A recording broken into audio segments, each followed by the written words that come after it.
continuing our reading in Yellow Eyes by Rutherford Montgomery, Chapter 2, The Trap. Cougar George, the human, returned the next day to the Queen Cat's kill. He was sure the kittens would pick up their mother's track in their wanderings and come to the spot where she had made her last strike. He dragged her carcass away and buried it in a shallow ditch, covering it with leaves and sand. Next, he built a stout pen with green aspen poles as sides and heavy branches for a cover. He left a doorway with a drop log supported by a figure-4 set. Inside, he placed what was left of the buck and hung a tempting cut of venison from the trigger of the figure-4. It took him the better part of the day to make his set, though he worked rapidly. When he had finished, he shouldered his gun and axe and headed down the ridge toward his cabin. The trap would not have fooled a grown cougar, but it would be sure to trick the kittens. The night had delivered nothing into his hands of the three little hunters except a porcupine, who ignored their yowling attack and retaliated with stinging barbs when they closed in. Yellow Eyes, who had headed the charge, had been forced to pull a black and white needle from one tender paw. They had learned their first lesson in wilderness etiquette, to leave the dull-witted gnawer of bark to the wily fisher. There had been only a scant 2 hours of darkness left for hunting after they had broken faith with their mother and set out. This was passed in wandering and watching several holes under piles of rock, which smelled of rabbits. Red dawn found them still looking for something with which to fill their tight little bellies. Unwise to the ways of the high country, they did not slip away and hide with the coming of daylight. They did not know that man, with his distant striking death, always moved about by day, and that no wild thing marked for destruction by this upright walking animal would venture out of the black depths of the woods or cave until the sun had again hidden his face. They were hungry, and daylight would make hunting easier. Fuzzy sighted a big snowshoe rabbit feeding at the edge of a clump of willows. He hissed to call the attention of Yellow Eyes to the big bunny. Getting a yellow willow brush between them and the rabbit, they leaped down the slope at 6-foot bounds, dropping out of sight in the tall grass and popping out again. Yellow Eyes made a brave effort to lay his stumpy ears back along his neck, while Fuzzy just aimed to keep up and not get ahead. They burst out over the low hedge, and Yellow Eyes struck down the snowshoe in true cougar fashion. When the big bunny was quite still, Runty bobbed around the willows and joined the feast. The kill was a great victory for the three kittens, and a great relief to their tight little stomachs. They snarled and tugged, spiked tails bobbing, as they ate. They made no effort to drag their kill to cover, but feasted in the open. The bunny was well on the way to being devoured. 2 hind legs and part of the back remained. Runty had been able to wrest 2 ears and a front leg from his bigger brothers. It was skinny fare, but he devoured it, hide, bones, and all. Suddenly there was a whistling sound above them, and a rush of air flattened the tall grass. Yellow Eyes sprang up defiantly. Fuzzy tumbled aside into the grass, while Runty took one look up into the air and fled.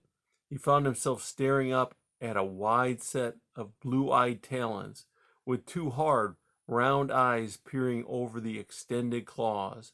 A great owl, late in leaving his patrol of the slope, had sighted the breakfast feast and had descended with the fearless daring of his kind. Yellow Eyes leaped up at the beating wings and screamed as loud as he could.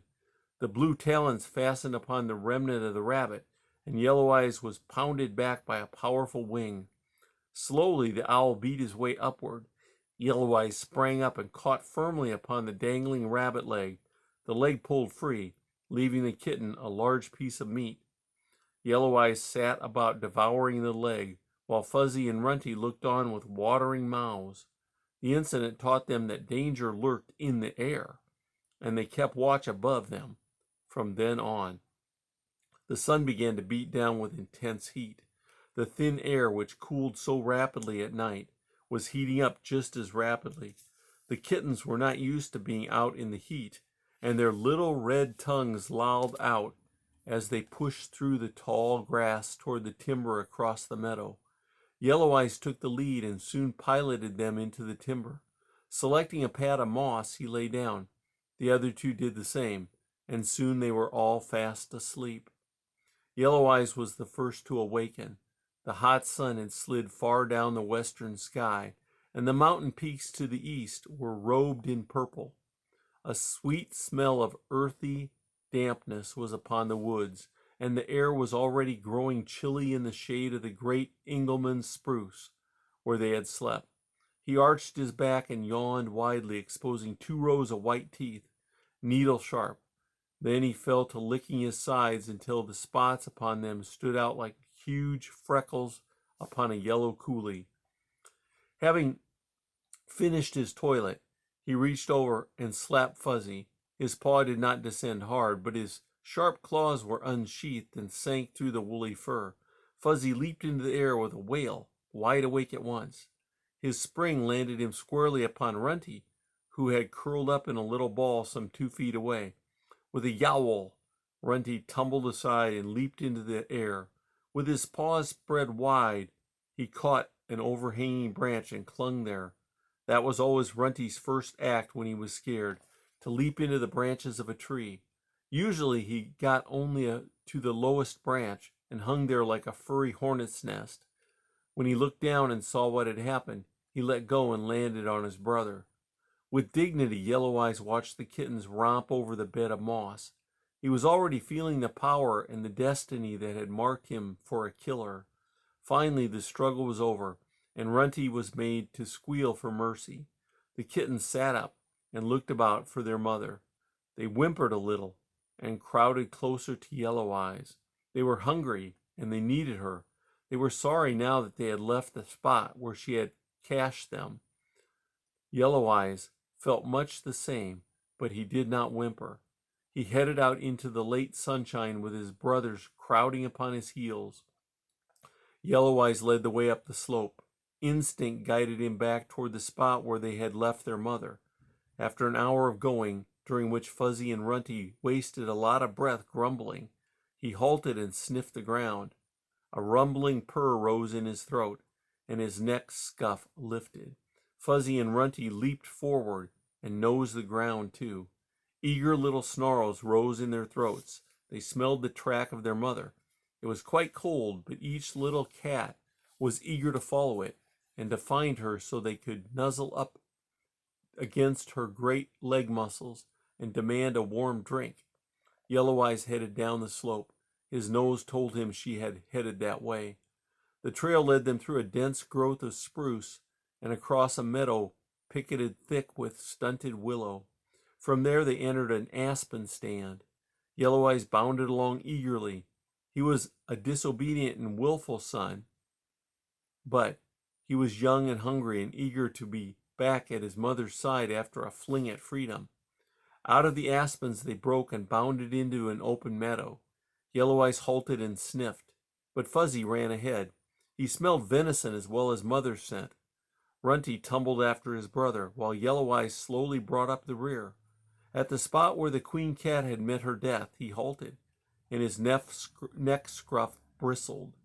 There was a strange pungent smell mingled with the blood and the scent of his mother. Fuzzy and Runty were already looking through the green bars of a cage. Inside the cage was fresh meat, lots of it. One chunk was hanging invitingly from a stick. Runty growled eagerly and tried to squeeze between the green poles. He was still scratching and spitting when Fuzzy discovered a doorway with ample room for entrance. He sprang inside and leaped upon the carcass of the deer, worrying and tearing at a shoulder that had been skinned back. He forgot everything except the pinch of hunger in his little belly. Yellow Eyes approached the trap warily. Something told him that danger lurked inside those green poles, yet there was Fuzzy tearing loose strips of meat and gulping them down, and Runty struggling to push his head between the green poles, and nothing harmed them. Slowly he circled the trap until he was at the open doorway. Runty ceased his clawing and looked about. He watched Yellow Eyes move forward and push through an opening, then jump back. With a throaty little growl, Runty leaped to his brother's side and without a bit of hesitation bounded inside the trap. He sprang to Fuzzy's side and began tearing at the meat and slapping at the busy Fuzzy. Still Yellow Eyes was undecided. No evil had come upon his brothers, but he could not still a warning tug that kept pulling him back from the door. Some instinct, drawn from a score of yellow killers who had lived and hunted because they had within them born cunning, caused him to stand there with his lean stomach crying for the juicy venison he might get by just taking one leap bound. But he was unable to take that leap. He sat down, then got up slowly and edged forward. He might be able to reach the cut of meat dangling from the stick just inside the door and steal it without going far inside. Inch by inch, Yellow Eyes moved forward, much as his mother would have stalked a deer. When he was inside the door, he reached up and struck at the venison. His paw missed it by inches. Edging forward a little more, he struck again. His sharp claws caught the meat, and it jerked loose. As it fell, 2 sticks came with it, and there was a swishing sound close to his tail. A heavy weight struck him across the rump, and he was bowled over and landed in a heap against the carcass of the buck. Instantly he was up and had leaped for the opening. His spring landed him against a big log which had dropped squarely over the opening. Snarling and spitting, he raced around the cage, leaping over the carcass of the buck and slapping Fuzzy and Runty as he passed them. Startled by the wild action of their brother, Fuzzy and Runty joined in the chasing. The pole corral was filled with a fury of dashing and leaping bodies and flashing spots. Finally, Yellow Eyes halted and attacked one of the green bars. A chunk of slippery bark came away, leaving a hard white trunk beneath which to fight his teeth. With a throaty snarl, the leader of the trio fell to pacing the cage. Runty and Fuzzy were not greatly disturbed and returned to the feast.